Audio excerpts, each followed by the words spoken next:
I'm going to begin by asking what attracted you to Kong, as in the movie, not the actual, yeah. Well, it's the fact that it's so visual, and it transports you into another world. But I also think that in its own way, it touches upon some really important questions that I think we need to be asking ourselves now more than ever about how we want to unite, how we want to interact with each other, with our environment.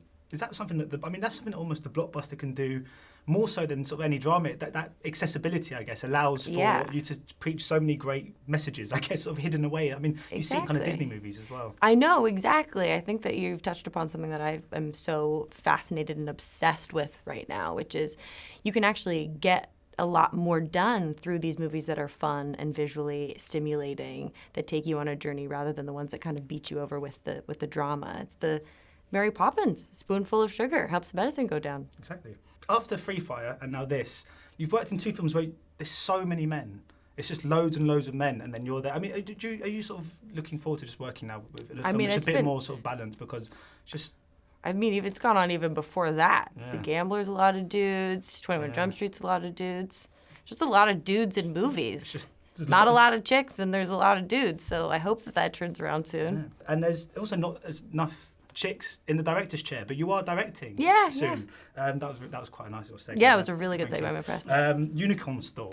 Is that something you've always been kind of dreamt of doing, getting into the sort of director's chair and working on that side of the camera? Yeah, I mean, I started making movies at like an amateur level in my garage over summer break when I was a kid, and I'd cast my sister and the neighborhood kids in them. And then it sort of progressed into making some short films, and one in particular that I made with 2 of my best girlfriends.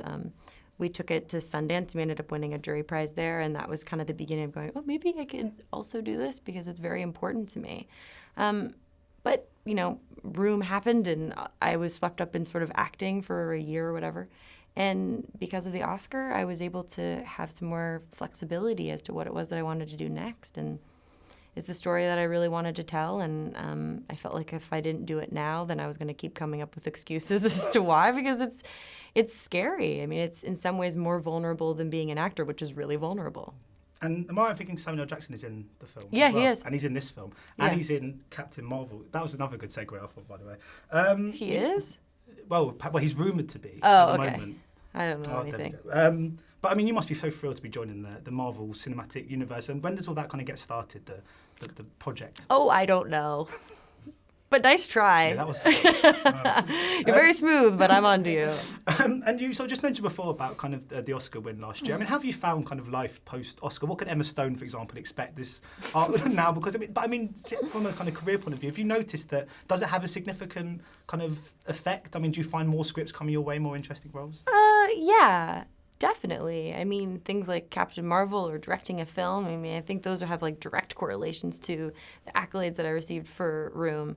But then, the funny part about it is like a huge part of your life is exactly the same. Like, I still question whether or not I'm a good actor. I still question if I'm a good person and doing enough to bring more peace and beauty into the world. I still have the same friends. I still have the same family.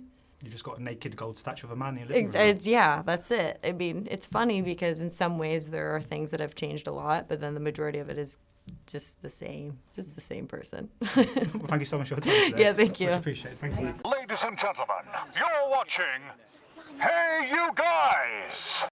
Hey You Guys, huh? Hey You Guys. Is that from the Goonies? It is indeed, yes. Nice. Hey